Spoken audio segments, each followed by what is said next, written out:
ayun mga lods at ito good evening or good day sa ating lahat dyan. At ito, malagay pagbabalik sa ating munting channel mga lods So meron tayong bubuuhin, mag-DIY muna tayo saglit. At merong pinagawa si Sir sa atin At subscriber natin si Sir. So maraming salamat So ito, nagawa na natin yung board.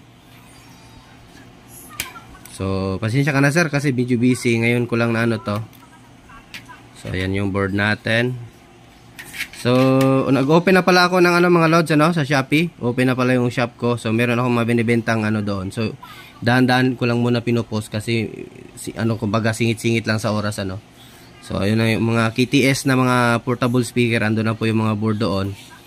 So pasensya na kayo kung medyo tinaasan ko ng kaunti yung price kasi si Shopee medyo malaki-laki yung kinukuha niya na porsyento sa isang product So kaya yan. So ito, meron tayo ngayong dito. Isang Rakula complementary na board. So ito ay NPN at saka PNP yung kanyang output transistor. So driver lang to mga lods So driver lang to. So ito yung bubuhin natin. So ito yung in-order ni Sir at yan, itatap ko lang yung ni Sir. So always yan nagko-comment sa ating subscriber natin. So back to DIY. So may yung pala, yung naghintay din sa ko. Yung sa pangpalit ng board ng LX20 so antay-antay lang, abang-abang lang. So nagpagawa na po ako ng screen. So yun at mag-i-start na muna, magbebenta na din ako ng board ulit. So popost ko lang sa Shopee ko para makalis kayo sa shipping at cash on deliver. So mas mainam na yung doon para for safety na din sa inyo at for safety din sa akin. Basta wag nyo lang i-cancel mga lods at wag nyo lang ROT ang tawag doon, return to owner RTO. So kawawa po ako doon mga lods. So yung shipping po na kahit hindi nyo kunin yung item na kapag order kayo, so ako po yung kawawa doon kasi yung shipping doon ako yung magbabayad. So kaya iwasan pong mag-cancel or hindi kunin yung in-order. So ayan. Dahan-dahan lang ako magpo-post doon sa shop ko. Dahan-dahan ako mag-post ng mga ganito. So gusto niyo buo. So kung board lang, mas mabilis niyo lang yung order. Kung ipapagawa niyo pa katulad nito, sabi ko kay Sir, kasi antay-antay lang kasi medyo busy din tayo. Kaya nga, madami tayong ginagawa So ayan, continue lang tayo, tataniman na natin to. So ayan mga lods at thank you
lods, ito na yung ating speaker protect.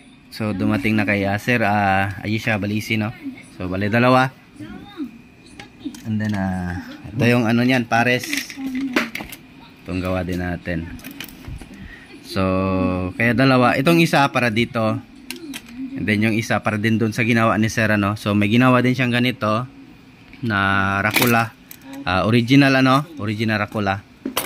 Complementary. So ayan, nataniman ko na yan for testing na lang din to. At mas maganda na yun na maisabay natin ang pag-testing para ano, no. So ayan. So quality yung board, maganda. So ayan, at continue lang tayo. Tatapusin ko tong isa at makapag-audio test na tayo. So ayan mga loads, update tayo. At ito natapos na natin gumawa ng supply. So ang supply natin ay 40 040 ano. So ayan, ayan 40 040. And then ito yung ating testing ng ating Rakula expandable. Ayan. So ito, nakahanda na yung mga wirings. So ito yung speaker protect natin. So nakatap na yung ating speaker. And then ito meron tayo ditong sinulat na positive base. So galing yan dito sa ating output transistor. So nandito na yung ating output transistor na pan-testing, ano. So ayan, yan yung pan-testing natin sa mga driver. And then ito ang ating negative base. So itong negative base ay ayan. Dito yung mapupunta mga loads, ito. Ayan, negative base. So ito. So galing to sa negative, ayan, kung nakikita niyo yung capacitor supply ng ating transistor ay negative. So ito sa ito sa negative base. So dito ihihinang natin to dito. Ayan. And then itong green naman, positive base ay dito din sa kabila. Ito dito. And then yung ating emitter. So ayan. Yung galing dito sa ating out dito sa out ng ating sa ating output ng ating transistor, ano. So dalawang resistor yan, yung itong emitter ng ating output transistor ay pumasok sa resistor na 0.33 ohms. At yung kabila naman sa positive ay ganun din, pumasok dito sa isang resistor. At pagdating sa dulo, nagparallel na, no.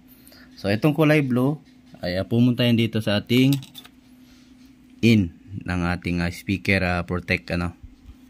And then ito naman ay dito ito papasok. Dito natin to hihinangin sa nakamarka na salida. So ayan, palabas or output. So dito to. Then yung ating supply, itong positive, may sign na positive. So dito ito sa BCC. So dito. Kasi kung makikita nyo si 5198 ay yan ay positive positive collector, no, na transistor. Then yung ating negative ay itong white, sana yun. Ito naman ay sign na negative. Pag ganyan lang. At dito ito sa ating ayan, dito sa E19 41 transistor na side naman, ano. So negative transistor collector. So dito natin to hinangin. And then last yung ground natin, itong kulay black ground na galing dito. Ayan, kung nakita, ito yung ating positive na supply, yung dito papasok sa ating BCC. And then yung ating itong white wire na galing negative, ano. So dito din papasok para magiging supply natin driver. And then yung ating itong ground ay sa gitna ng ating capacitor, sa common. At dito natin to itatap sa ground dito. Then yung isang ground naman, kasi dalawa din yung ginawa kong ground, itong white at black na wire, ay pumunta dito sa ating speaker protect. So papunta na yan sa output, no, ng ating speaker. So yung positive na line lang ang pumasok sa ating relay. And then at ito naman ang ating input, pang input natin dito, positive negative, no, positive ground. So ayan. And then Yung mga nagtatanong sa ating proper grounding, ganyan lang po siya mga lods. Kasi ito, kunyari ito, ito yung ating negative supply. Ito, sa likod, ayan, ito na side, ay ito yung negative. So, pupuntahin siya dito sa dulo. So, yung ating Mylar 104G ay nakalagay sa negative rail at sa ating ground. So, ayan, kung nakikita nyo yung ground ng ating input, ayan, dyan siya natin hininang. So, dagdag butas lang ano. And then, yung dito naman sa kabila, ay ganun din. Ito yung positive side natin, positive rail. Ayan, BCC. Ay pupuntahin dito. Then yung ating Mylar 104G, ay ganun din. Positive rail to ground naman. So, ayan. Diba? So, ganyan lang yung proper grounding niya mga lods. Kasi pag kasi ang tendency kasi nito si Rakula, pag wala itong Mylar dito sa input ay kapag tinanggal mo yung audio, itong kunyari itong RCA ay mayroon siyang humming. So kapag meron yan ay wala po so tahimik na tahimik po yan. So kung yung gaya ng unang upload natin na video, yung kakasimula pa lang natin mag vlog, kaya ang pangit ng gawa nating video. So kaya pasensyahan nyo na. Ito malinaw na ngayon. So ayan. So 50 ohms yung nilagay natin dito. Kasi yung niya dito nakalagay talaga is 47 ata. 47 ohms. Then 50 ohms yung nilagay natin. So kung mataas na yung supply mo, pwede mo rin taasan to ng 100 ohms. Pwede mo rin yan palitan kahit mababa lang yung supply natin, pwede mo 100 ohms. So kasi yan siya, kumbaga balancer ng ating emitter at base para balance yung lakas ng negative base at positive base, para balance yung tunog niya na papasok, no? Kasi nga kumuha siya dito sa ating emitter kasi yan sila naka-series. Galing dito sa ating negative base, positive base, pupunta sa ating itong may markang salida or speaker out. Yan, ganun din sa negative base, ayan ayan, nakaparallel lang yan sila mga lods So yan yung tinawag na balancer ng ating audio input ng ating mga output transistor. So ayan. Itong 471PF naman mga lods, ito yung taga control ng init. So ayan, taga sense. So ayan So original yan lahat nilagay natin mga lods capacitor, kung ano pa man yan. So ito yung isang isa ka isa, testing natin to ngayon. Hindi ngayon, bukas na lang.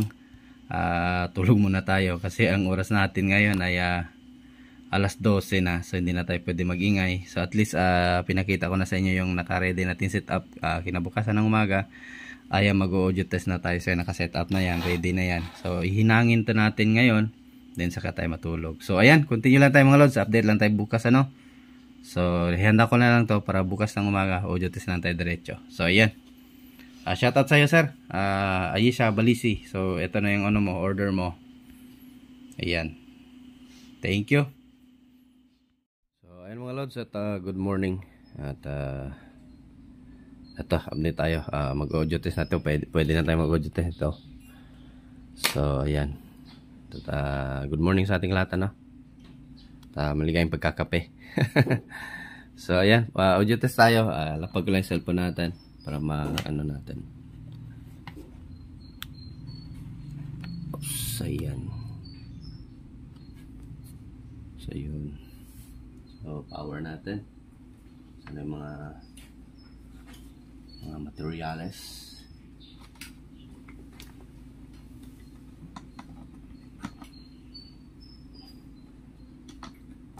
Mag-comment na naman yan, ba't mo kami pinaghintay sa umaga? So ito, power natin. Naka-series valve muna tayo kasi nag-audio test tayo Then yung ating ayun.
So ayun mga lods, di ba? Tahimik na tahimik.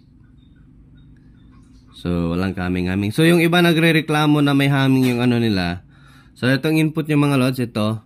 Huwag nyo isabay sa secondary ng ating transformer. Pag tinatali nyo na yung mga wire ninyo, kapag nililigpit nyo, huwag nyo isama sa AC side ng ating secondary, no?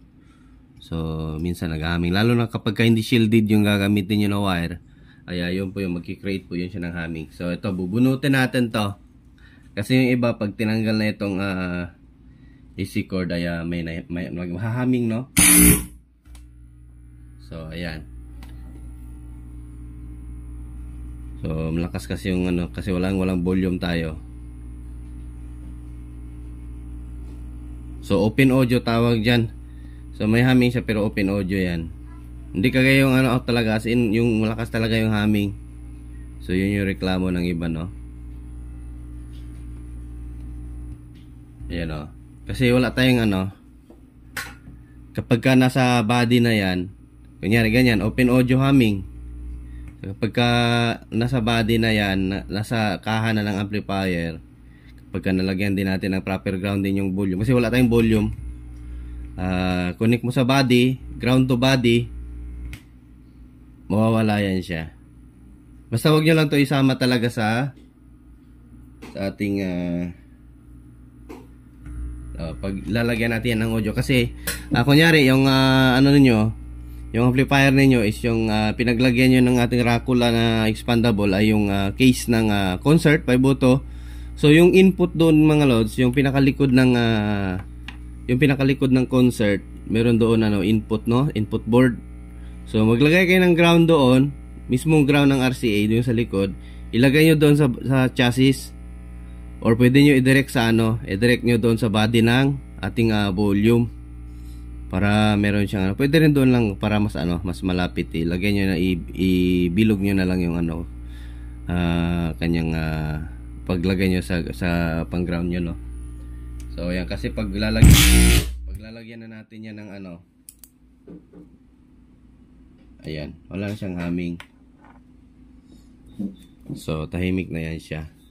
So naka open audio tawag doon mga lods, ano, or nag-ground looping yung ating amplifier.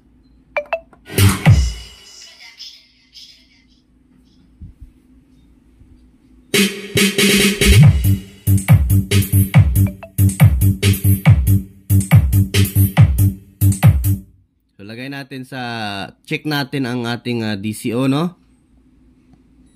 So lagay tayo milliamp lang mga lods kung may masisense tayong DC, kasi DC yan ang ano, no? So ayan, may sign na ano, ayan, oh, may sign na yan DC. Kasi pag yung parang ano yan siya, wave, ay AC yun siya, no? Kung yung nakikita nyo kanina, AC yun siya, yung umabot ng 9.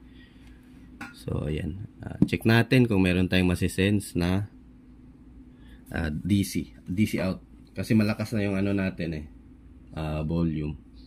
Play natin ulit.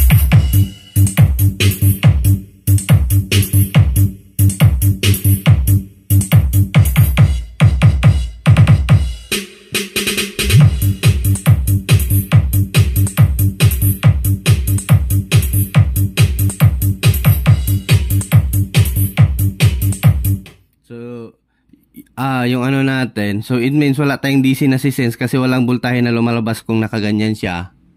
So ang lumalabas is AC. So kung makikita nyo mga lods, kahit mataas na yung volume natin, ay AC yung ating natetest, ano. Tignan nyo mga lods, ha.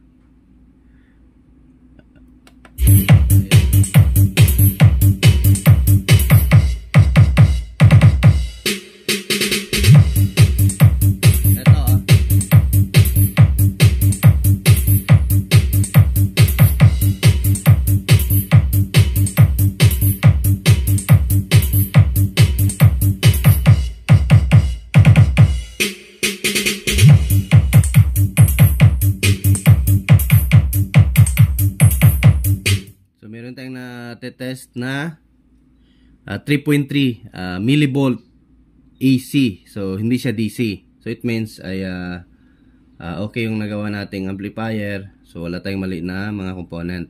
So lagay natin sa yung naka-auto kasi tayo. So dito minsan may maglabas DC kasi nga naka-auto tayo, wala tayong tester na yung nakalock lang talaga sa AC So play natin kung hanggang sa kasi nga ito walang DC naman lumalabas. K-ohms yan. Kilo ohms. So kasi walang audio. So play natin.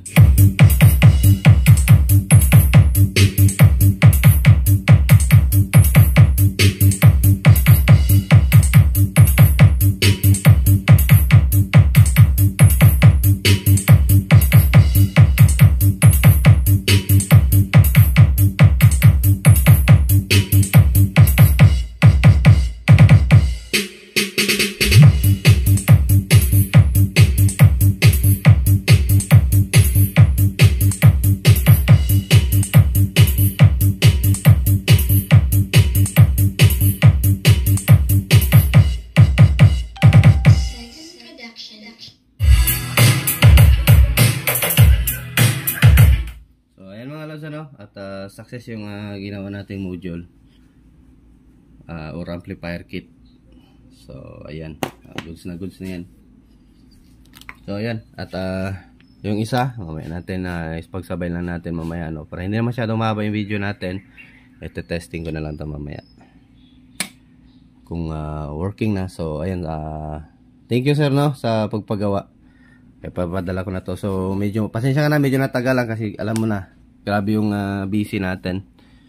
So ayan, may mapapadala pa na tayo mamaya. May nag-order isa. So ito ngayon papadala ko din, sabay ko na lang lahat. So ayan, at baka nagustuhan niyo yung video natin mga lods ay huwag kalimutang i-like ang ating video May tumawag ata. So ayan.